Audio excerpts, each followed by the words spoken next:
ओम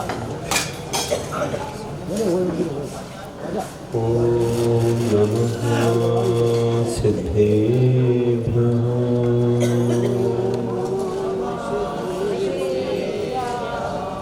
ओम नमः सिद्धेभ्यः।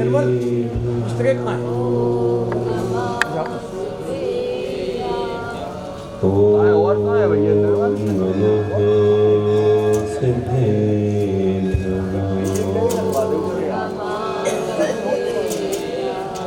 मंगलम भगवान वीरो मंगलम गौतमो मुनि मंगलम कुंद कुंदार्यो जैन धर्मोस्तु मंगलम सर्वमंगलमांगल्यं सर्वकल्याणकारकं प्रधानं सर्वधर्माणां जैनं जयतु शासनं जैनं जयतु शासनं जैनं जयतु शासनं। बोलिए देवादिदेव प्रथम तीर्थंकर श्री आदिनाथ भगवान की, वर्तमान शासन नायक श्री महावीर भगवान की, अहिंसा परमो धर्म की, आचार्य गुरुवर श्री विद्यासागर जी महाराज की।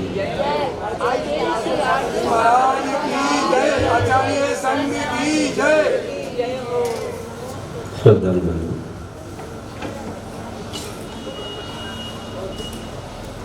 जीवन में धर्म की महिमा अचिंत है।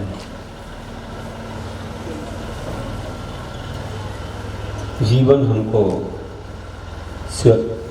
बहुत महान बनाना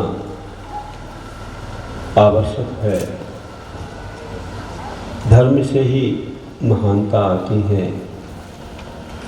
और सरलता सहजता ही जीवन का अंग होना चाहिए। हम केवल अपने व्रतों में कठोर बन सकते हैं, अपनी तपस्या में कठोर बन सकते हैं, लेकिन हमें धर्म के क्षेत्र में सहजता सरलता बहुत आवश्यक है।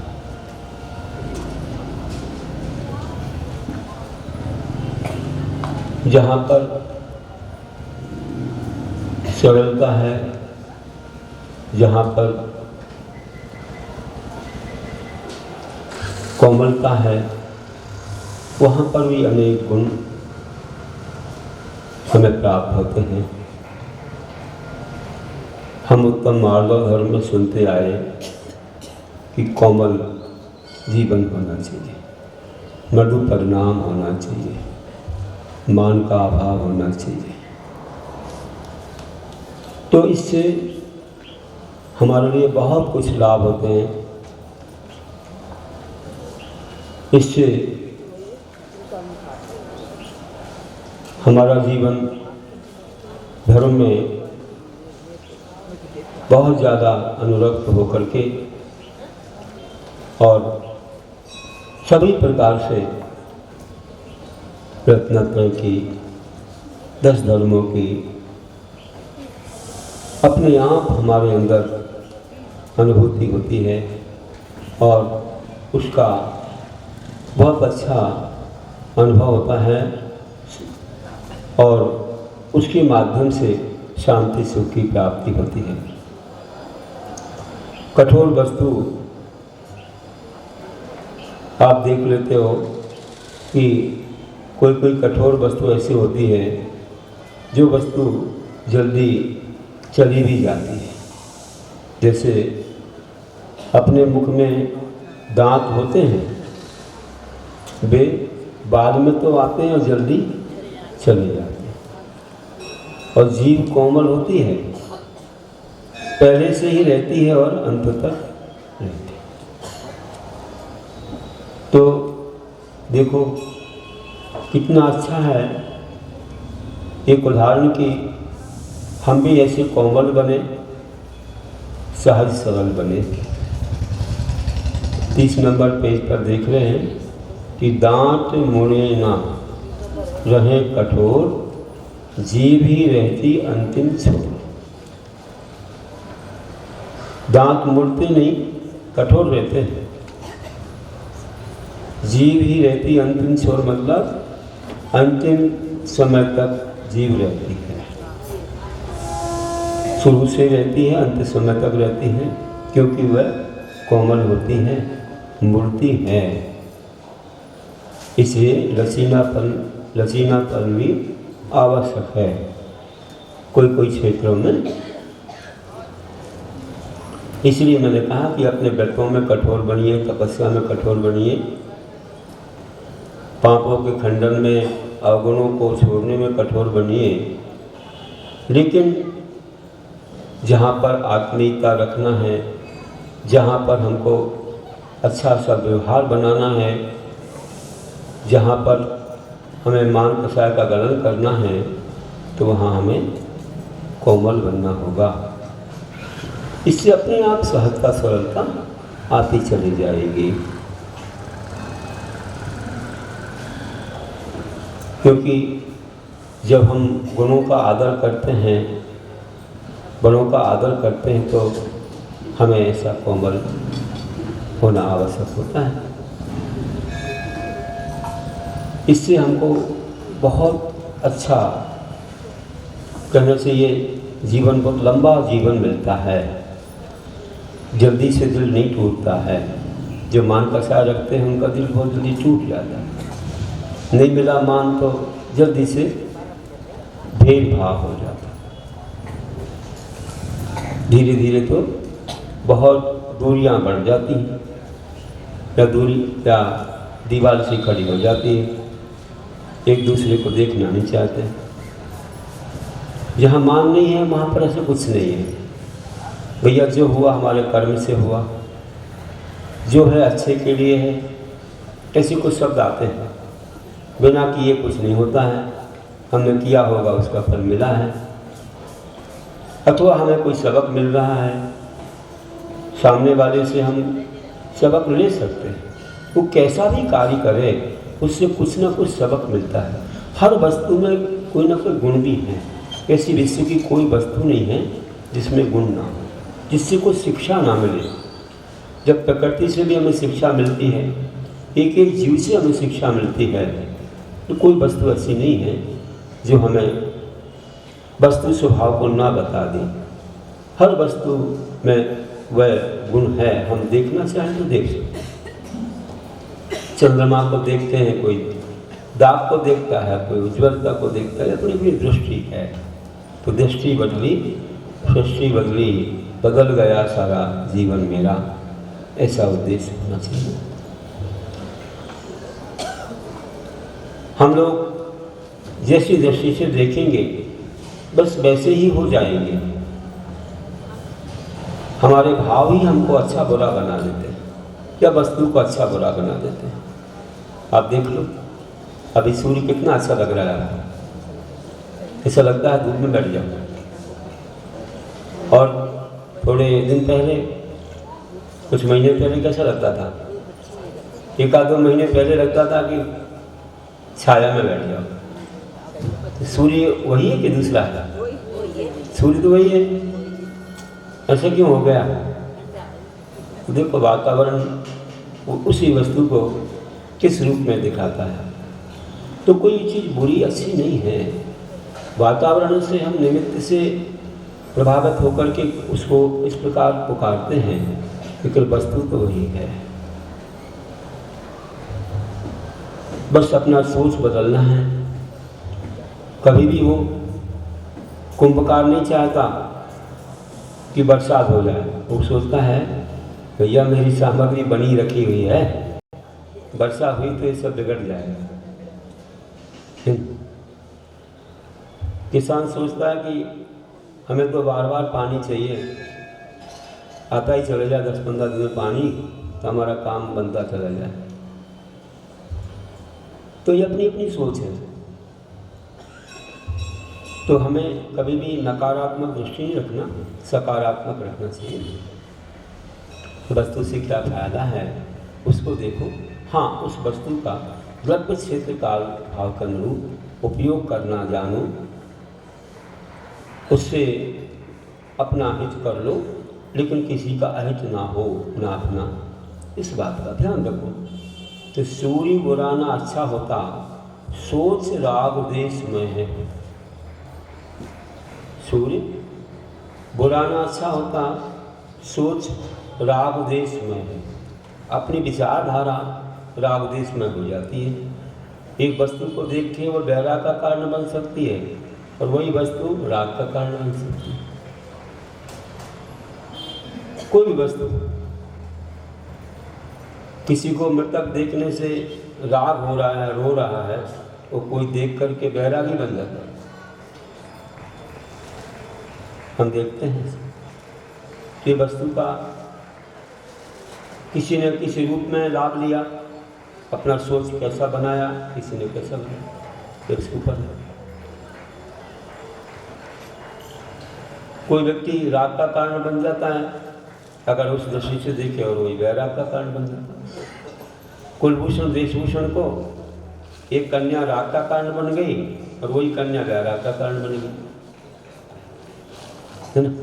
पहले मालूम नहीं था तो कुछ और सोच लिया और बाद में गुरु की वाणी ध्यान आ गई, राह से खुल गया तो वैराग गई।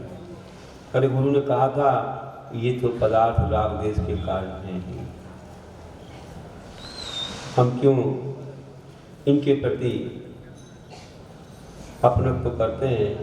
क्योंकि मोहिनी समृतम ज्ञानम स्वभावम लभते नहीं, मत्तापमान पदार्थानाम यथा मदन को दे।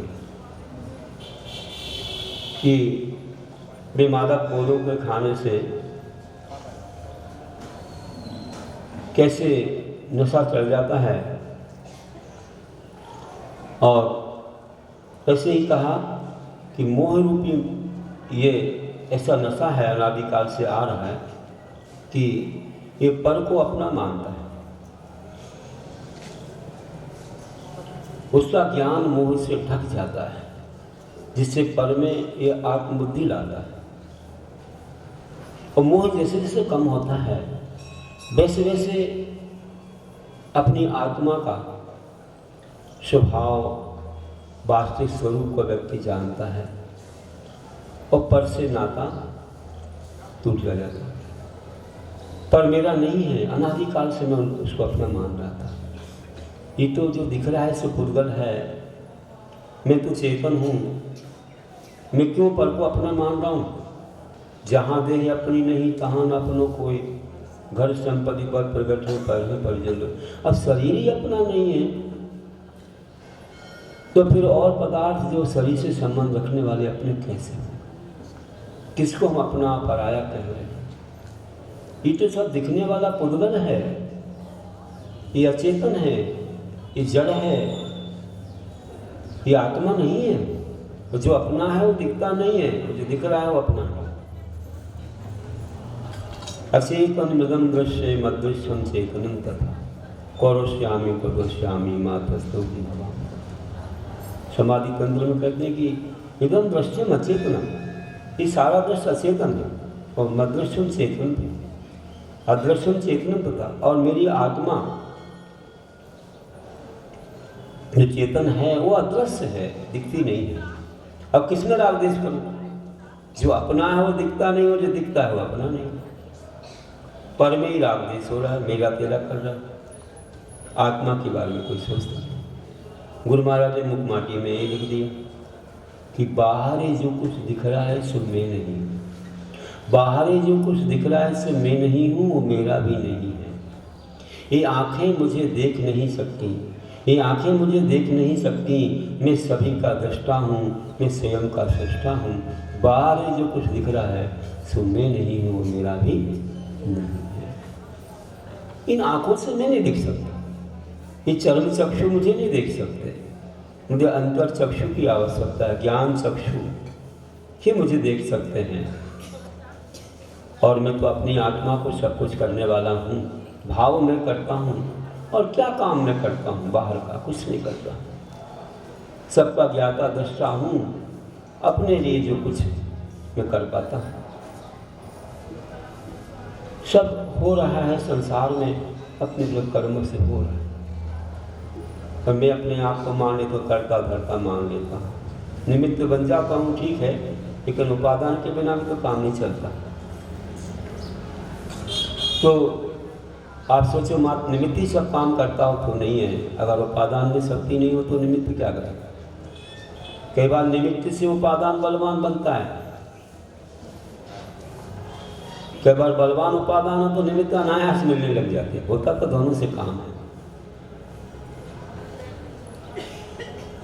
कई बार अनायास महाराज जी मिल गए तो लोग उत्साहित होकर के जग जाते हैं और एकदम धर्म में लग जाते हैं। और कई बार पुण्य पतला हो तो कहीं से लाना पड़ता है, निवेदन करना पड़ता है, पुण्य को बढ़ाना पड़ता है, तब कहीं हमको ये सौभाग्य मिलता है। तो दोनों तरफ ऐसा है, ये सब अपने पुरुषार्थ पुण्य पाप से सब होता है। तो बंधु पुरुषार्थ तो करना चाहिए, क्योंकि दैव और पुरुषार्थ दोनों चीज़ें हैं। संबंध स्वामी कहते हैं कि जब अपने पुरुषार्थ से काम हो जाए मेहनत से तो पुरुषार्थ की मुक्तता है। और पुरुषार्थ करने पर भी काम ना हो तो दैव की मुक्ति। दैव मतलब कर्म, भाग्य जिसको कहते हैं। आपका पुरुषार्थ कोई काम नहीं कर रहा है। जाकी जा होनहार होके जनन कुंवर ने हरि को बाण मारा, मिर्गा के धोके जाकी जा होनहार। अब जब होनहार है, कितना भी काम किया कि भैया उनको दूर हटा दिया, भगा दिया, 12 वर्ष दूर रहे, आखिर वहीं आ गए। मलमास ध्यान ही नहीं रहा कि 1 महीना ज़्यादा है, हमने कहा 12 वर्ष पूरे हो गए, ये बातें सब बेकार की है, कुछ नहीं हुई, आते ही हो गए। क्यों हो गया? क्योंकि तो कहा हुआ था नियत पर्याय थी, उसमें तुम्हारा कुछ भी नहीं चल सकता। नियत पर्याय में कोई परिवर्तन नहीं होता है, निश्चित है। कुछ पर्याय नियत है, कुछ अनियत है। हमारे यहाँ अनेकांत है, हम नियत और अनियत दोनों को मानते हैं। केवल नियत ही नहीं है, अनियत भी है। अनियत में पुरुषार्थ चल जाता है, जो नियत है उसमें क्या करेंगे, निश्चित है।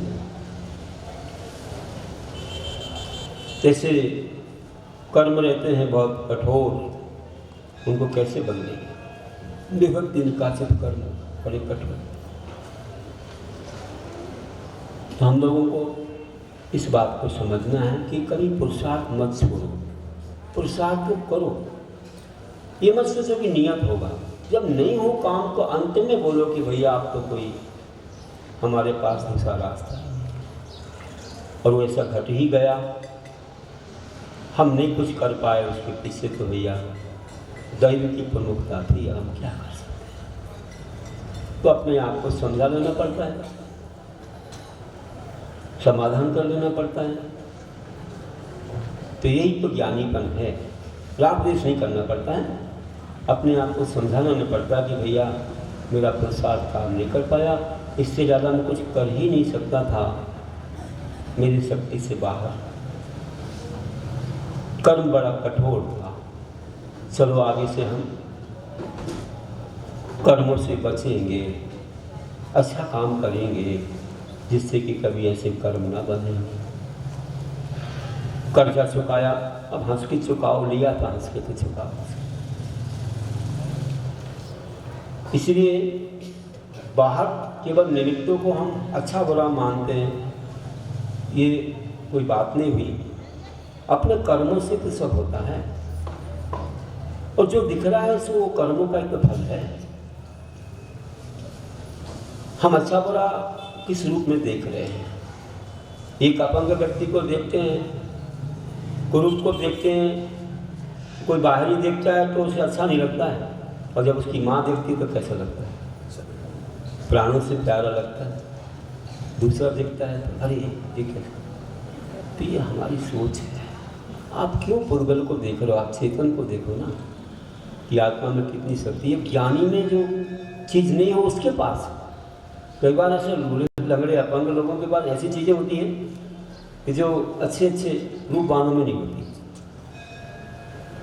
जिसे अष्टवक्र ऋषि के बारे में कहते हैं, कितना ज्ञान, कितना ज्ञान कि जो है सभा में पहुंचते ही राजा तो उठ के खड़ा हो गया, अपना आसन दे दिया। मंत्री लोग ठिठला के हंसने लगे, दिल्ली उड़ाने लगे, ये क्या रूप है, कौन आ गए यहाँ पर? ठीक है, कोई बात नहीं, बोलो। जीव उठाए तलवे से मारी, इसमें कोई टाइम थोड़ी लगता है, क्या लगता है, कोई दाम नहीं लगता। लेकिन कितना फल कटु भी मिलता है। तुरंत ही उनने फल पा लिया कि जब राजा ने कहा कि हे ज्ञानी, हे महाशय, आप थोड़ा कुछ ज्ञान की बातें कहिए, तो उन्होंने कहा ठीक है, जब राजा ही कह रहा है, और राजा को तो इतना पावर, इतना प्रभाव है राजा का कि मंत्री क्या कह पाएंगे, इनका अच्छा सबक दे देते हैं। तो हमने सीधा कह दिया कि जितने बैठे हैं ना ये सब चमार हैं।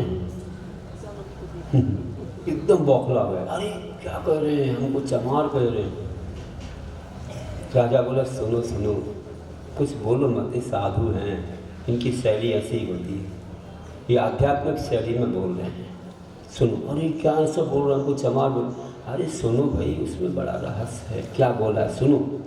ज्ञानी की बातें हैं, कभी बुरा नहीं मानना चाहिए, कुछ हमारी भूल होगी इसलिए बोल रहे होंगे, तो बताइए कि क्या बात है, चमार बोल दिया। तो उन्होंने कहा भाई देखो, चमार तो चमड़े की पहचान करता है, ज्ञानी ज्ञान की पहचान करता है। राजा ने ज्ञान की पहचान की, हमको आसन दिया, आदर दिया, सत्कार किया, और इन मंत्रियों ने उपहास किया हमारे शरीर को देख करके। अष्टवक्र ऋषि से 8 अंग टेढ़े मेढ़े थे, उपहास किया। किसको देख कर किया, किसकी पहचान की? चमड़ी की ना, चमड़ी की ना, यही तो बोलो, चमड़ी की पहचान की। तो क्या कह रहा है, क्षमा। जिसने आत्मा की पहचान की, ज्ञान की, वो ज्ञान। अपने आप चुप हो गए सब। हाँ, समझ में आ गई बात ये है। तो जैसा चश्मा वैसा ही रंग, मूर्ख से कल्पित सभी में। देखो, जैसा चश्मा वैसा ही रंग, मूर्ख से कल्पित सभी भी रंग। कि जैसा चश्मा लगा लो वैसा दिखता है, अब हरा लगा लो तो हरा दिखेगा, लाल तो लाल दिखेगी। तुम्हारी दृष्टि, तुम्हारी भावना है। मूर्ख तो कुछ नहीं, किसी में भी कल्पना कर लेता है, रंग में बेरंग की कल्पना करता है, बेरंग में रंग की कल्पना करता है। ये उसकी दृष्टि है, बाहरी दृष्टि। वो बहिरात्मा है, तो अंतरात्मा नहीं है। अंतरात्मा तो तत्व की पहचान कर लेता है। कम से कम सम्यक दृष्टि तो बनना ही पड़ता है अंतरात्मा के लिए। जघन अंतरात्मा सम्यक दृष्टि हो जाता है। आप लोग सम्यक दृष्टि हो कि नहीं? कितना सम्यक तक उपदेश दिया हमने, कितना बोला, इतना कोई बोलता होगा? महीनों महीनों तक तुमको कितने बार हाथ उठवाए, बताया, खूब समझाया है। सब सम्यक दृष्टि बैठे हैं। अब तुम ऊपर से पहचान मत करना, किसी की पहचान ऊपर से नहीं, पहचान गुणों से करना। अब तुम अंतरात्मा हो गए हो, बहिरात्मा नहीं हो। अगर तुम ऊपर से पहचान करोगे तो बहिरात्मा कहलाओगे, हम नहीं जानते। शरीर से पहचान करोगे कि गुणों से करोगे? बताओ, किससे करोगे? इसलिए तो आते हो। तुम बाहरी रूप देखने आते रहो तो फिर हो गया काम, धर्म हो नहीं पाएगा। यहाँ तो बस तुम गुणों को देखने आते हो, गुणों की पहचान। इसलिए कोई भी आ गया धर्मात्मा, कैसा भी हो, हमें तो धर्म सुनना है, हमें रूप को नहीं देखना, हमको गुणों को देखना है, ज्ञान को देखना, चारित्र को देखना है। इसलिए हमेशा यहाँ सभा लगी रहती है। कितने भी लोग आ जाएँ सुनाने वाले, धर्म करवाने वाले, उनसे हमें शरीर से मतलब नहीं है, हमको तो उनके ज्ञान से मतलब है। शरीर तो बदलते रहेंगे, ज्ञान तो वही है जो भगवान ने दिया है। तो बंधुओं, अंतरंग की पहचान करो। मंदिर कैसा भी रहे, भगवान तो वही है। अरे मूर्ति कैसे ही रंग की रहे, तो गुण तो वही है। चाहे किसी शिल्पी ने बनाई हो कितने फूल, पहले तो अच्छे से बनाना भी नहीं आता था कई शिल्पियों को, ऐसे ऊट पटांग बना देते थे। कहीं पैर बड़े, कहीं हाथ बड़ा, कहीं सिर बड़ा, कहीं नाक बड़ी। तो क्या हमारे पूजनीय है?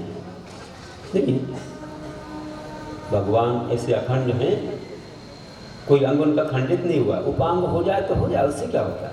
उपांग से अपूज नहीं हो पाते हैं। उंगली वगैरह थोड़ी बहुत, नाक कान, इससे अपूज नहीं होते हैं। अंग खंडित हो जाए तो फिर विसर्जन कर देते हैं। म्यूजियम में रखने की बात आगम में नहीं है। गुरु महाराज कहते कभी नहीं, खंडित को विसर्जन करो, जलाओगा जल में विसर्जन, खंडित को नहीं देखते। लेकिन अब आजकल ये चला है, गवर्नमेंट की अपनी अपनी नीतियां हैं, रखते हैं उनको संग्रह करके। ये चीज़ है नहीं जैन दर्शन में। जैन दर्शन में है खंडित हो गई तो जलाओगा,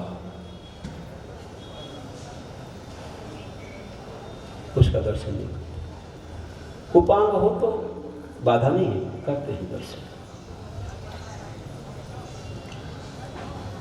तो आप देखिए कि हम ऊपरी चीज को नहीं देखते हैं, हम अंदर के गुणों को देखते हैं। गुण कितने महान हैं ये देखना चाहिए। कई बार चिंतन आता है, ऐसे ऐसे कुछ उदाहरण हमारे सामने आ जाते हैं जिनसे हम लोगों को कुछ सबक मिलता है कि हमें अपनी दृष्टि अंदर की ओर रखना चाहिए। एक उनका भी उदाहरण है जिनको लोग नोटों में देखते हैं, उनका भी उदाहरण कि एक बार विदेश गए थे तो लोग बहुत संख्या में उनको सुनने आए थे, बहुत संख्या में सुनने आए। और स्टेज बना है और एरोप्लेन जहाँ पर आने वाला हवाई अड्डे से लेकर के और स्टेज तक लोग खड़े हैं कि हम उनको देखेंगे, हाथ मिलाएंगे, ये करेंगे, वो करेंगे। खड़े रहे, एरोप्लेन आ गया, सब लोग चले गए, यहाँ वहाँ चले गए। लोग देखते रहे कि कब कहाँ कब आ रहे, कब आ रहे, कब आ रहे। हमको तो उनको देखना, हाथ मिलाना है। लोगों को मालूम नहीं पड़ा कब निकल गए। पूछा अभी तक नहीं आए, टाइम तो पूरा हो गया। बोले भैया वहाँ तो उनकी स्पीच चालू हो गई। बे क्या? हाँ देखो ना, बे खड़े हैं, बोल रहे हैं। अरे ये तो धोती पहने, धोती पहने, धोती।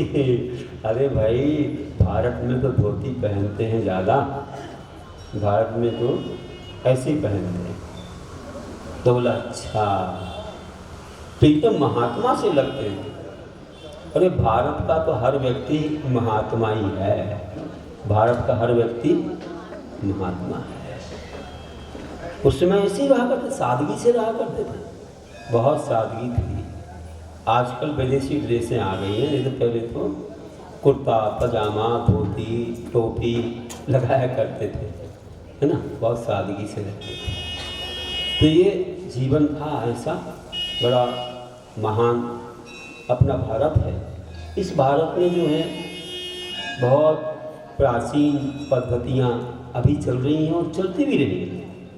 देखो हम सभा में देख रहे हैं कि कोई महिलाएं यहाँ पैंट शर्ट नहीं पहने, यहाँ तक कि सलवार सूट भी नहीं पहने जा रहा। ये संस्कृति चल रही है। आपको बता दूँ, गुरु महाराज जी ने कितना अच्छा किया। प्रतिभा स्थली में कैसी ड्रेस है बहनों की, वहाँ कन्याओं की, कितना अच्छा था। कोई जीन्स वीन्स नहीं पहनते वहाँ।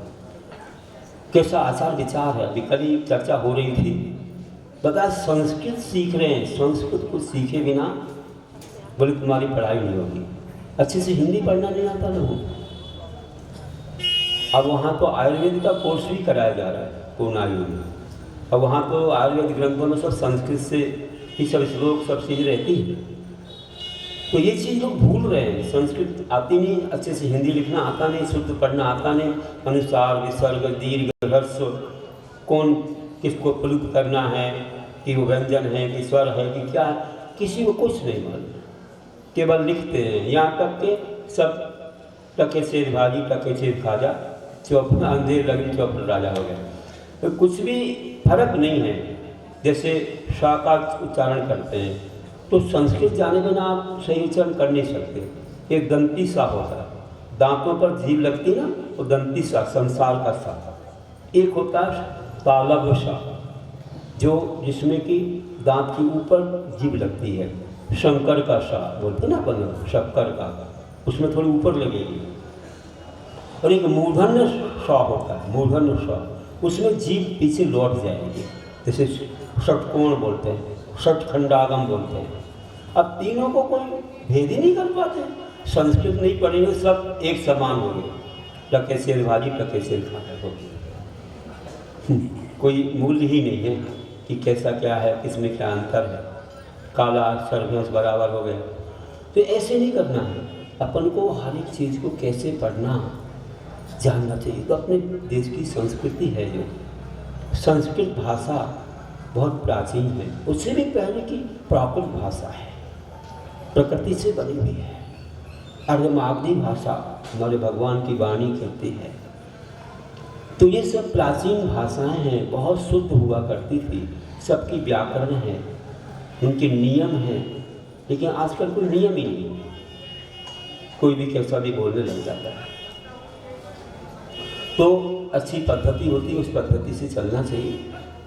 तो मैं कह रहा हूँ कि प्राचीन जो चीज़ें अपने देश में हैं, आज भारत देश इतना महान है और रहेगा भी। यहाँ से लाखों ग्रंथ ढोके ले गए विदेशी लोग। आज आप विदेशों में पढ़ेंगे, एक पुस्तक को आप देखना, और कई जगह हो सकता है, लेकिन एक पुस्तक सागर से निकली है, उस पुस्तक का नाम लिख लो, जैनत्व की गौरव गाथा। एक पुस्तक है, उसमें एक भाग में दिया है कि कितने कौन कौन से देश में कितनी लाख प्रतियां हमारे शास्त्रों की गई हैं, वहाँ के भंडारों में रखी हुई हैं। कितनी कितनी लाख प्रतियां, अरे हजार नहीं लाख के बारे में कह रहे हैं। वो गवर्नमेंट ने निकाला था, उसको वहाँ छापा गया है।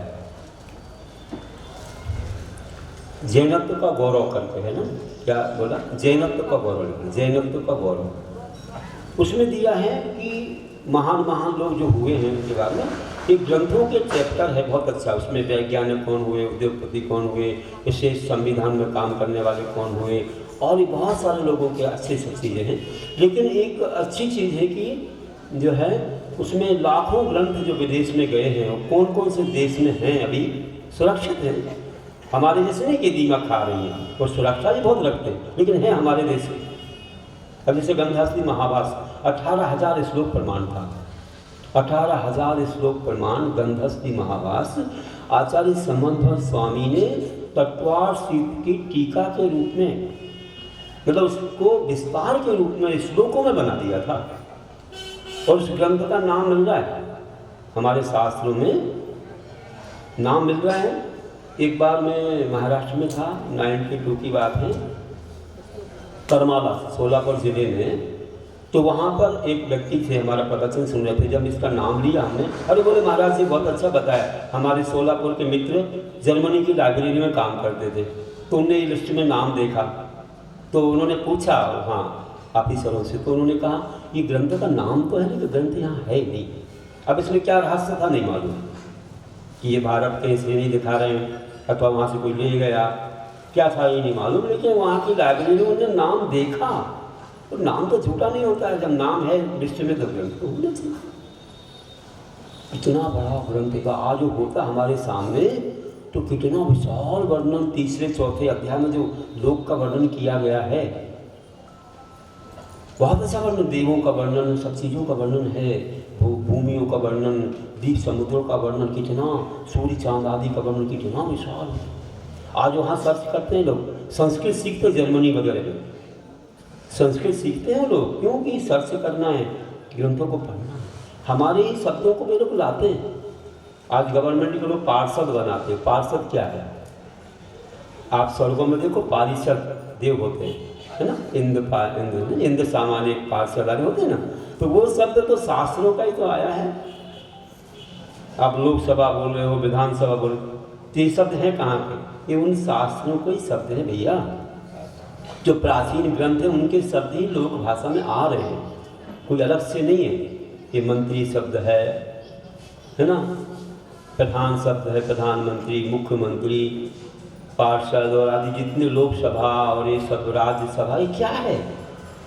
ये शब्द कोई विदेशी थोड़ी है। इंग्लिश तो विदेशी मिनिस्टर वगैरह, लेकिन हमारे ये शब्द हमारे देश में उपयोग में ला रहे हैं, ये सब हमारे शास्त्रों के शब्द बहुत महान है और ये उपयोग करना चाहिए। हिंदी भाषा का ज़्यादा उपयोग करना चाहिए। जो भी संस्कृत के शब्द आज हिंदी भाषा जो बनाई है वो बहुत सारी भाषाओं को मिला के बनाई गई, एक भाषा से नहीं बनी। पहले अलग अलग भाषाएं थी, देशों की, प्रदेशों की, और जो यहाँ प्रचलन में थी उनको सबको प्रादेशिक भाषाओं को भी मिला दिया गया और उससे एक हिंदी भाषा तैयार। नहीं तो कोई राजस्थानी बोलता था, कोई और भी बुंदेलखंडी बोलता था, कोई अलग अलग, कोई बंगाली, कोई सबके कुछ सरल सरल शब्दों को मिला करके भाषा बनी है। तो देखिए कितना विशेष है हमारे देश में, बहुत ही महान चीज़ अपने यहाँ मिलती है जो अन्य जगह नहीं। तो मैं कह रहा था कि विदेश में जाने के बाद भी महात्मा गांधी जब पहुँचे थे तो जब वहाँ लोग प्रतीक्षा कर रहे थे कि कब आ रहे कब आ रहे कब आ रहे, अरे कब आ रहे, तुम हाथ लगाने खड़े हो, वे जाकर स्पीच दे रहे हैं, वे है क्या? अरे वे ही तो है, अभी तो धोती पहने। तो धोती ये भारत की पहचान है। तो भारत में तो साधु जैसे लग रहे, अरे साधु तो भारत का हर व्यक्ति साधु है ऐसा बोला। तो मैंने क्या कहा कि जो है ऊपरी पहचान अंदर की पहचान नहीं है, अंदर में गुण होते हैं। एक लिखने वाला अनपढ़ सा व्यक्ति भी बहुत ज्ञानी हो सकता है। अष्टवक्र ऋषि जब पहुँचे थे सभा में तो मंत्री हंसने लगे और राजा ने आदर दिया, तब तो सबक मिला उनको, अच्छा सबक मिला। कितना सबक मिला बताओ? राजा ने कहा कि थोड़ा उपदेश दीजिए, तो क्या बोला, ये चमार बैठे हैं। तो लोग बौखला गए, तो बोला आवश्यकता नहीं है, शांत बैठो, रहस्य की बात है।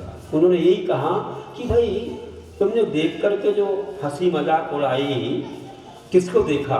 चमड़ी को देखा ना। राजा ने ज्ञान को देखा, आदर दिया, और तुमने चमड़ी को देखा, मजाक उड़ाया। तो चमड़ी की पहचान करने वाला कौन होता है? चमार होता है। अब सबको समझ में आ गया कि हमें अंदर ज्ञान। तो कहते हैं कि रूप न देखो साधु का, पूछ लीजिए ज्ञान, मोल करो तलवार का, पड़ी रहे दुनिया। तो ऊपरी चीज मत देखो, तुम देखो ज्ञान। ज्ञान सुंदर हो तो क्या होता है? तलवार मोथड़ी हो तो कुछ होता नहीं है। तलवार चमकती हो, म्यान भले कैसी हो, पुरानी हो, उससे क्या मतलब है? मतलब तो तुम्हें तलवार से। तो वैसे ही हमें तो ज्ञान से मतलब है, आत्मा से मतलब है। साधु की ऊपरी भेषभूषा मत देखो, आप ऊपरी चमक मत देखो, नहीं, आप अंदर में देखो। थोड़ा सत्संग देखो, बाहरी चमक देख के व्यक्ति तुरंत प्रभावित हो जाता है, लेकिन जब उसकी संगति करता है तो बाद में दूर हो जाता है। और व्यक्ति ऊपरी चमक दमक नहीं देखता, थोड़ा उसकी संगति करता है, और जब ज्ञान देखता है तो प्रभावित ऐसा होता है कि हमेशा को जुड़ जाता है। तो ज्ञानी को पहचानने में थोड़ा टाइम लग सकता है, देर है लेकिन अंधेर नहीं है, ध्यान रखना। इसलिए हम लोग ज्ञान की पहचान करते हैं। यहाँ हमेशा सभा लगती है, हमेशा मंदिर में आप आते हो, हर क्षेत्रों पर जाते हो, भगवान काले हो गोरे हो क्या मतलब? उनके गुणों से मतलब है। मंदिर छोटा हो बड़ा हो उससे क्या मतलब? गुरु विद्वान कैसे भी हो, काले हो गोरे हो, हमें क्या मतलब? हमें तो उनके ज्ञान से मतलब है।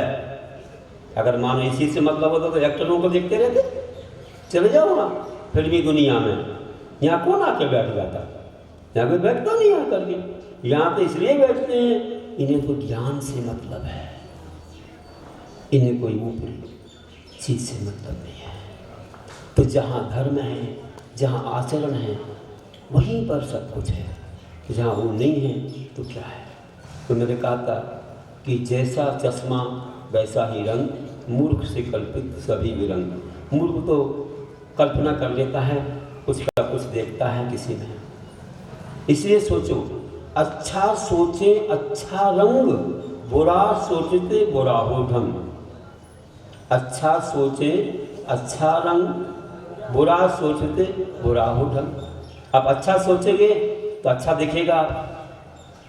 अच्छी अपनी नकारात्मक सोच मत रखो, सकारात्मक सोच रखो, तो आपको हर चीज़ में गुण दिखेंगे।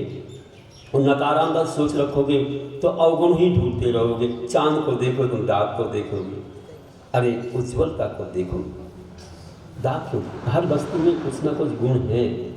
एक सुअर भी है तो गुण है उसके पास, नहीं है? बताओ, उसके बाल काम में आते नहीं आते, है ना? सफाई का काम करता है? नहीं करता, करता है ना। और जब शुगर की बीमारी होती है तो उसी से इंसुलिन निकाला जाता है, मालूम है आपको? ज़्यादा इंसुलिन सबसे ज़्यादा शुगर में ही होता है। कितना कचरा खाए तो भी वो क्लीन कर देता है। उसकी लीवर से इंसुलिन निकालते हैं, ध्यान रखना। वो इंसुलिन और जगह से भी आ रहा है, लेकिन शुगर से पहले नंबर आ रहा है। उसके लीवर से इंसुलिन निकालते हैं। अब उसको तकलीफ होती होगी, तुमने ले लिया उसकी चीज़ ले ली, बनता रहता है, लेकिन ले ली तो कुछ तकलीफ, कुछ कमी तो पड़ेगी ना उसमें। लेकिन ये नहीं देखते कि अब वहाँ पर वो गुण हो जाता है, कि क्या खाता है, वो गुण हो गया, अब ये चीज़ मुक होगी, है ना। तो बाकी उस समय उसको घृणा करते हैं और इस करते हैं। तो कहना कुछ अच्छाइयाँ बुराइयाँ सब रहती हैं। चलो बोल रहा हूँ इसलिए हर वस्तु को बुरी दृष्टि से मत देखो, बोल रहा हूँ। आखिर वो प्राणी है, उसमें जो आत्मा है वही आत्मा कभी वहाँ से निकल के अच्छे गतियों में जाकर के कभी तो परमात्मा भी बन सकती। 84 लाख योनियों में तो सब भटकते आ रहे हैं। कितने बार इन आत्माओं ने वो अवस्था भी पाई होगी।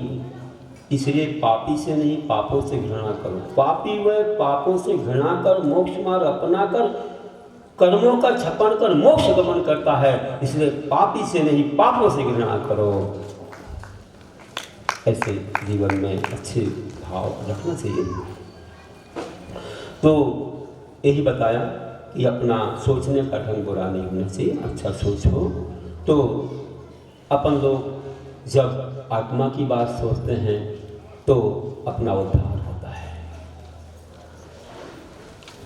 और हम जब अवगुणों की बात सोचते हैं, उनका आदर करते हैं, तो अपना पतन होता है। गुणों का आदर करोगे तो उद्धार होगा, अवगुणों का आदर करोगे तो पतन होगा। इसलिए हमें गुणों का आदर करना है, गुणी का आदर करना है, उससे हमें महानता मिलेगी। अवगुणों से महानता नहीं मिलेगी, हमारा पतन होगा। इसलिए अच्छाइयों का स्वागत करो और बुराइयों से बचो, ना कि किसी को बाधा लाओ। हमारे का मार्गदर्श स्वभाव में विपरीत, किसी को मारना नहीं है, किसी की हिंसा नहीं करना है, अपन को अपने भावों का अच्छा रखना है, बचना है बस। जब बच्चा बोलता है मम्मी, वो बच्चा गंदा काम करता है, वो गंदा बोलता है, मम्मी क्या बोलती है? पीटो। बस बेटा दूर रहो, वो उधम करता है, दूर रहो बेटा, ये थोड़ी उसे लड़ा करो। तो अच्छे लोग क्या बोलते हैं? बुराइयों से दूर, बुराइयों से दूर रहो, बस बचो। तो क्या करना है? अब बच के निकल जाओ। तो ये हमारा कर्तव्य है कि बुराइयों से बचना चाहिए, कि जिससे निज का पतन है होता, वह अच्छा पर बुरा ही होता। जिससे निज का पतन है होता, वह अच्छा पर बुरा ही होता। ऊपर से अच्छा दिख रहा है लेकिन अंदर में बुरा है, अपना पतन होता है, तो उससे हमें बचना है। क्योंकि देखो, जैसा हमारा जीवन है ना, उससे मालूम पड़ता है कि आपके माता पिता कैसे होंगे, समाज अच्छे आचरणवान है तो इनका मंदिर कैसा होगा, इनके गुरु कैसे होंगे, ये मालूम पड़ता है। शिष्यों से गुरु का ज्ञान होता है, बच्चों से माता पिता का ज्ञान होता है, मंदिर से समाज का ज्ञान होता है, समाज से मंदिर का ज्ञान होता है। ये पूरा असर होता है। इसलिए ध्यान रखना कि यथा हो मंदिर समाज ही वैसा, चाल चलन आचरण हो जैसे। यथा हो मंदिर समाज ही वैसा, चाल चलन आचरण हो जैसे। जैसे चाल चलन आचरण होगा वैसे ही समाज होगी, उनका मंदिर भी वैसा ही होगा। और मंदिर अच्छा स्वच्छ और निर्मल होगा, परमात्मा बहुत स्वच्छ निर्मल होंगे, महान गुणवान होंगे, तो समाज भी गुणवान बनेगी और उनका आचरण भी बहुत श्रेष्ठ होगा। इसलिए हमेशा हमें अपने आचरण को अच्छा बनाना चाहिए, अच्छे महान आत्माओं को आदर्श बनाना चाहिए जो हमारे जीवन को बहुत मंगलमय बना सकें। बस हमारे आयतन सुरक्षित रहेंगे तो हमारा धर्म सुरक्षित रहेगा, धर्म सुरक्षित रहेगा तो हमारा आचरण सुरक्षित रहेगा, हमारा प्रभाव भी आरक्षित हो जाएगा। और हमारे आयतन अगर चले गए, हमारे अगर आयतनों का अभाव हो गया तो हम कहाँ जाएंगे। भी हमारे आदर्श शरीर तो अनंतों बार पा लिया, लेकिन ये धर्म हमको दुर्लभ है, इसको नहीं हम दूर होने देंगे, इसको नहीं मिटने देंगे, इसको नहीं दाग लगने देंगे, क्योंकि ये हमारे जीवन की प्राण है। ये धर्म, इसकी रक्षा करना हमारा कर्तव्य है। ये आचरण है, ये गुण हैं, ये पूज्य हैं, ये महान हैं, इनकी रक्षा करना हमारा कर्तव्य है। इसलिए धर्म आयतनों की रक्षा करो, और धर्म आयतनों की जो रक्षा करे उसके तुम साथ रहो, उसका तुम साथ दो, है ना। और अच्छे विश्वास से काम करो, जीवन महान बनेगा। तो ध्यान रखना कि पिता आचरण पुत्र हो वैसा, शिष्य देख लो गुरु हो जैसा। पिता आचरण पुत्र हो वैसा, शिष्य देख लो गुरु हो जैसा। कि जैसे जैसा आचरण होगा, देखो पिता का आचरण जैसा होगा वैसा पुत्र बनेगा। अगर पिताजी आचरणवान नहीं है तो परंपरा वही चलती है। पूरा पिताजी सिगरेट गुटखा वगैरह उपयोग करते हो तो फिर बच्चों को बोले त्याग करो, क्यों, पैसा ज़्यादा खर्च होता क्या? नहीं, कैंसर हो जाएगा। गुटखा, तम्बाकू, बीड़ी, सिगरेट में निकोटिन पॉइजन, क्योंकि तम्बाकू होती है, निकोटिन पॉइजन होता है, तो कैंसर करता है। इसलिए बेटा मत खाओ, मत उपयोग करो। तो पिताजी आप क्यों करते हैं? आप क्यों करते हैं? आप करते हैं अगर नुकसानदायक, तो आप क्यों करते हैं? तो प्रभाव नहीं पड़ेगा। पहले हम अच्छे बनेंगे तो दूसरे को भी अच्छा बना सकेंगे, और हम अच्छे नहीं बनेंगे तो दूसरा कैसे अच्छा बनेगा। इसलिए ध्यान रखना, अपना आचरण अच्छा हो तो दूसरे का भी होगा। जैसे कल मैंने कहा था कि माँ कहती है कि महाराज जी गुड़ का त्याग दिला दो बच्चे को, बहुत गुड़ खाता है, फिर तो कीड़े काटते हैं। महाराज जी बोले 1 सप्ताह बाद आना। 1 सप्ताह बाद गए तो फिर त्याग दे दिया। तो महाराज जी 1 सप्ताह पहले क्यों नहीं दिया आपने? बोले उस समय तो मैं भी गुड़ खाता था, अब मैं गुड़ खाता उसको त्याग दे देता, फिर तुम्हारी चौके में हाल होता तो बच्चा बोलता मुझे तो त्याग करवा दो महाराज जी गुड़ खा रहे। तो पहले मैंने साधना कर ली तब ना। तो मैं किसी को बता रहा हूँ तो मैं स्वयं पालूँ, पहले पालूंगा, स्वयं साधना करूंगा तो दूसरी पर असर होगा। इसलिए हमारे साधु लोग पहले पालते हैं, हमारे धर्मात्मा लोग पहले पालते हैं, इसके बाद दूसरे को करते हैं, तब असर होता है। जितना ज़्यादा आचरणवान होगा ना उसकी वाणी में उतना असर होगा। और नहीं तो वही बात होगी, ऊंचे आसन बैठ कर करे धर्म का हल्ला, ऊंचे आसन बैठ कर करे धर्म का हल्ला, और औरों को माया बुरी बतावे स्वयं बिछावे पल्ला। क्या मतलब है ये? बड़ी बड़ी बातें तो करो और स्वयं नीचे रहो तो कोई मतलब नहीं। तो अपने जीवन में पहले पालना तो असर होगा। हम जब 92 में दक्षिण यात्रा पर जा रहे थे तो आलंद नाम का गुलबर्गा जिले में एक नगर है कर्नाटक में, तो हम बहुत दिन रहे गर्मी में। तो वहाँ पर एक विधानसभा के स्पीकर आए, बेंगलोर से आए, उनका आजू बाजू गाँव होगा, तो मंदिर आ गए। उन्होंने सुना कि कोई मुनि है तो आ गए हमारे पास। हम थे वहाँ, हमें बैठा दिया प्रवचन के वहीं पर, तो उन्होंने दर्शन लिया।